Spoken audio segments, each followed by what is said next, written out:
Oke, selamat siang. Assalamualaikum warahmatullahi wabarakatuh. Berjumpa kembali dengan Mas Bro Tegal. Tentunya saya akan memberikan banyak motivasi untuk kalian cara berinvestasi kripto.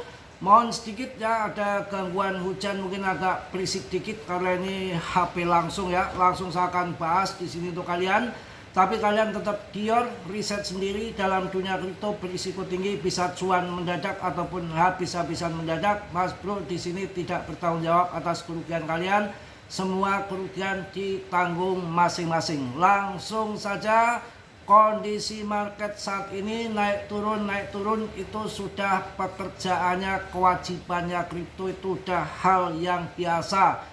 Jangan panik, jangan CL selagi kalian membeli koin-koin yang bagus-bagus ya.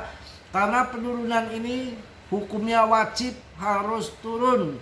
Membuang holder-holder yang sudah long invest jangka panjang, beban muatan diringankan, digeser semua. Memang CL itu tujuan mereka supaya pada CL, supaya tidak mampu terlempar dari arena permainan kripto, supaya paus yang sudah jual bisa masuk di harga murah. Otomatis kondisi fear sangat rendah seperti ini, orang pada ketakutan, pada lari-lari, lompat-lompat, kebingungan, stres segala macam berkutakan. Justru fatbook di mana-mana, berita yang mengerikan, orang lari tunggang langgang dari kripto. Disinilah waktu yang tepat saat kita untuk masuk. Semua ada ujiannya.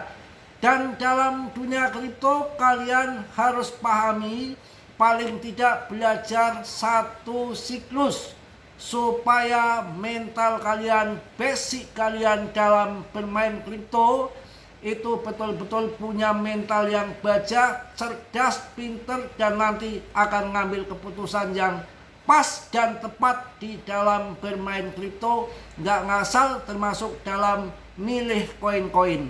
Yang namanya kripto ada saat sideways.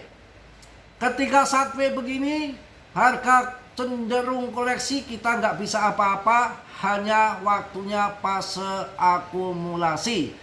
Ada yang namanya fase bear, tapi saya yakin saat ini belum waktunya fase bear. Ada yang namanya fase winter, ada yang namanya fase bull market. Jadi macam-macam, paling tidak harus satu siklus supaya kita ngerti, dan nanti secara tidak sadar ilmu akan masuk, suatu saat bisa ngambil keputusan yang cepat dan pas, langkah tidak sampai keliru dalam menentukan investasi di kripto. Jadi yang namanya ujian itu sama saja. Yang dagang retail juga lagi sepi, yang pertanian juga lagi diserang hama, yang dagang di pasar juga lagi pada memble, lagi pada kebanjiran. Brebes Tegal yang nanam bawang juga lagi kebanjiran. Yang namanya rezeki kalau kita lagi diuji, mau hilang, mau rungkat, itu bukan hanya di kripto saja. Di usaha-usaha yang lain juga sama, ada ujian. Kita mampu nggak menghadapi ujian tersebut ya. Jadi di situ, kalau di kripto, asal kita masuk koin-koin yang bagus, sekarang turun jatuh ke bawah, kita tungguin suatu saat akan balik lagi. Beda kalau yang kebanjiran, mobil pada kelelep, kendaraan pada terseret arus, ya sudah goodbye. Ya, di kripto itu enggak kawan, kita harus sabar, kita harus mampu kuat holding.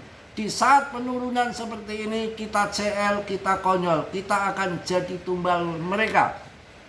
Karena di sini murni game, tumpang-tumpangan uang. Siapa yang ngambil duluan harga murah, kemudian koin itu tenar, diangkat orang besar punya project real yang bagus, kemudian terbang ke atas, yang ambil di bawah kemudian sikat di harga tinggi, itu adalah pemenang. Itu aja, kita berpikir yang ringan-ringan saja. Kalau BTC kemarin sudah 2,1 M, harganya sudah tinggi, ya nggak soal kalau mereka pada TP sampai besar, ada 148.000 BTC yang keluar, dan mereka take profit. cari cuan sah-sah saja ya. Nah ini kalau kita usaha pertanian, usaha apapun yang lain tetap punya risiko. Sebetulnya kalau kita paham, kita ngerti, sangat indah, enak sekali di kripto. Ketika bear market, ketika harga kendor, ketika harga longsor, kalian masuk saja di BTC. Karena BTC ini baru adopsi awal untuk pump gila-gilaan sebetulnya ke depan. Lindung nilai daripada inflasi. Kalau masuk BTC, mau jual rugi, mau dijual cuan, itu semua tergantung kalian. Contoh saja ya, yang masuk di harga 1 miliar cuan banyak, dijual di 2M lebih. Tapi kenapa yang masuk di harga 400 juta kok banyak yang bangkrut? Karena waktu bear market turun di 250 juta mereka nggak holding tapi dijual. Kuncinya mau cuan atau enggak tergantung kita, butuh kesabaran. Yang penting setiap tahun, setiap siklus, setiap habis BTC halving, itu yang terjadi baik ETH maupun BTC, BNB yang bagus-bagus top CMC papan atas selalu ATH baru. Unik kripto ini yang masuk di harga 1,5 miliar kok bisa cuan karena dia jual di 2M lebih. Yang masuk di harga 300 juta kok rungkat karena pas turun bear market 250 juta mereka jual. Simpel saja, kita berpikir yang ringan-ringan saja. Menurut pandangan saya pribadi, banyak katalis besar yang akan siap mengguncang kripto. Satu adalah stimulus 400 miliar dolar, itu sangat besar. Juga akun pemerintah AS yang dananya sekitar 1 triliun dolar siap menggelontor ke aset berisiko termasuk kripto ya. Di sini diuji kesabaran. Kondisi turun gini CL ya kita konyol. Harusnya kondisi begini akumulasi, yang penting koin-koin yang bagus. Kalau meme koin 1001 yang berhasil, 99% gagal total. Keberhasilan hanya 1%. Saya pas milih di tahun 2022, di tahun 2023 pas masuk di PP dengan harga yang murah sudah cuannya banyak. Kalau sekarang sangkut ya wajar sangkut cuannya ya, karena untuk long invest. Kenapa PP nggak bisa turun? BTC pun bisa rungkat. Yang masuk di 21M aja sekarang rungkat. Ya, yang masuk sabar, jangka panjang, long invest dari awal. Ya tetap market dibanting-banting. Ini adalah game paling tidak nurunkan penumpang untuk meringankan beban ketika nanti dipump ke atas. Ya itu nggak terlalu memerlukan dana besar ya. Akan ada stimulus, freeport, pangkas suku bunga, banyak hal yang akan terjadi menurut saya. Bear market itu masih 2027 kalau menurut saya. Ini pandangan saya pribadi. Kalian bisa percaya bisa enggak, tetap dia riset sendiri. Karena halving BTC pun masih jauh di tahun 2028 ya. Nanti ada info-info yang perlu kalian ketahui di sini supaya kalian tetap semangat ya. Jadi semua yang mana market ini, market itu akan berganti musim kawan. Akan berubah-ubah, ada naik dan juga ada turun. Itu yang terjadi. Ya mainkan BTC saat hancur ya, saat hancur mainkan BTC. Tinggal tunggu kebanyakan cuan. Ya coba usaha yang lain belum tentu berhasil. Pokoknya ada pokoknya dipastikan sukses kalau masuk di BTC saat hancur, kita tinggal menunggu saja. Ya, kemudian emang market harus dibanting dulu ketika akan terbang sampai tinggi. Ya paling tidak biar orang-orang pada CL buang beban muatan ketika akan dipump, harus kondisi udah banyak yang CL dulu. BTC 2M lebih, ATH. Pasti akan ATH baru lagi ke depan. Tapi yang buang muatan dulu lah, yang holder-holder lama. Jika nggak dipaksa jual ya akan jadi bumerang. Nanti yang masuk di pucuk itu game bermain yang CL emang dicari buat tumbal, rugi bayar yang mampu bertahan. Pokoknya harus kita sabar, yang mana kita ikuti permainannya. Kalau melihat di Indodax PP pun jual belinya masih ratusan juta. Kita akan bahas memang saat ini BTC ada tekanan pasar 148.000 BTC yang dilepas. Ini ya mudah-mudahan bisa bertahan di 1,6 miliar. Tapi story yang kemarin itu 1,3 miliar baru mantul kembali ya. Ada tekanan STH melepas 148 BTC dan picu tekanan jual besar. Yang kedua, pasokan BTC yang merugi sentuh titik tertinggi dalam 8 bulan. Jadi banyak juga mereka yang lagi merugi. Ya terpaksa kalau yang butuh dia jual. Pasokan BTC yang merugi sentuh titik tertinggi 8 bulan dari sejak 8 bulan yang lalu, yang masuk di atas 2 miliar. Tekanan tambahan datang dari SAR dan KRIS, juga ikut kelompok investor besar menengah seperti share pemegang 100 sampai 1000 BTC juga menunjukkan perilaku penjualan.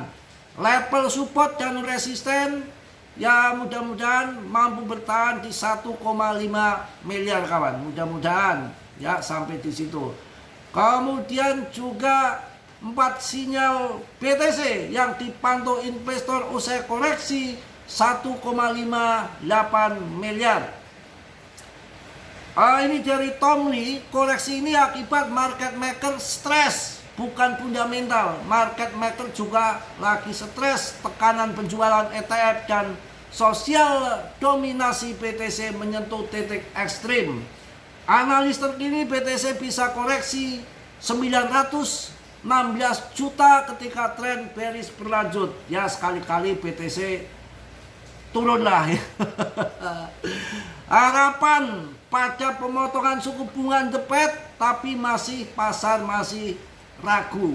Tapi semua adalah saya yakin manipulasi, market maker pun ikut stres. Kita tetap sabar, sedikit memberikan info untuk kalian. Dari dulu juga namanya kripto isinya naik dan turun. Saya ingatkan untuk kalian, ke depan lebih baik masuk BTC. Salah di BTC masuk, asal kalian sabar, ditunggu, di holding, saya rasa suatu saat akan kembali sangkutnya, bahkan akan cuan. Untuk PP ada GZ Binance yang memborong gila-gilaan dan saat ini terkuat. Loki sudah terlempar dari top CMC. Itu satu. Shiba ada Satoshi. Kemudian si Doge ada Elon. Kalian megang meme coin apa? Ada orang besar nggak di balik layar koin yang kalian pegang? Kalau tidak ada, bahaya ya. Jadi itu yang saya sampaikan di siang hari ini. Kita harus semangat. Dan satu lagi, ada PP dari data Nansen menunjukkan bahwa para whale kembali melakukan akumulasi terhadap PP, mengindikasikan ekspektasi akan potensi rebound. Saat ini kepemilikan whale mencapai 4,19 triliun token PP, meningkat sebesar 800 miliar dari posisi terendah Oktober 4,18 triliun. Pembelian berkelanjutan oleh whale menandakan melemahnya tekanan jual yang sebelumnya mendominasi suatu perkembangan yang positif. Selain itu, perpindahan token dari bursa juga memberikan sinyal kuat. Berdasarkan data Nansen, jumlah token yang tersimpan di bursa turun menjadi 232 triliun dan dari puncaknya bulan lalu di 241 triliun. Dari aliran keluar dari bursa biasanya dianggap sebagai katalis positif karena menunjukkan bahwa Investor memilih menyimpan token mereka secara mandiri dan tidak berminat menjual dalam waktu dekat. Hidup PP. Tetap sabar, market naik turun ada yang bikin, jangan sampai kita kena manipulasi bandar. Saat turun orang ketakutan, put di mana-mana, harga rendah begini masa CL konyol. Waktunya tambah muatan selagi koin-koin yang bagus. Cari top CMC 10 yang bagus-bagus, kalian bisa holding ya. Tapi tetap saya kasih info, saya ingatkan dalam dunia kripto berisiko tinggi, bisa cuan ataupun hancur ya. Semua risiko ditanggung masing-masing. Mas Bro di sini tidak bertanggung jawab atas kerugian kalian. Semua kerugian ditanggung masing-masing. Yang positif kalian ambil, yang buruk kalian tendang. Kiranya sudilah yang belum subscribe untuk mensubscribe, yang sudah Mas Bro ucapkan banyak-banyak terima kasih. Sekali lagi saya ingatkan, dalam dunia kripto harus belajar satu siklus. Jangan 6 bulan baru belajar, 1 tahun baru belajar, kalian sudah kabur, kalian tidak akan mendapatkan kepandian ilmu yang akan untuk bermain ke depan. Cuan masih banyak untuk milih-milih koin. Tentu harus lebih cerdas, di mana saat masuk, di mana saat jual, kalian akan lebih tahu, ilmu akan masuk dengan sendirinya. Selama kalian belajar satu siklus ya, tidak bisa belajar dalam singkat, kalian akan jadi jago. Oke? Salam dari Tegal Mas Bro. Wassalamualaikum warahmatullahi wabarakatuh. Jos.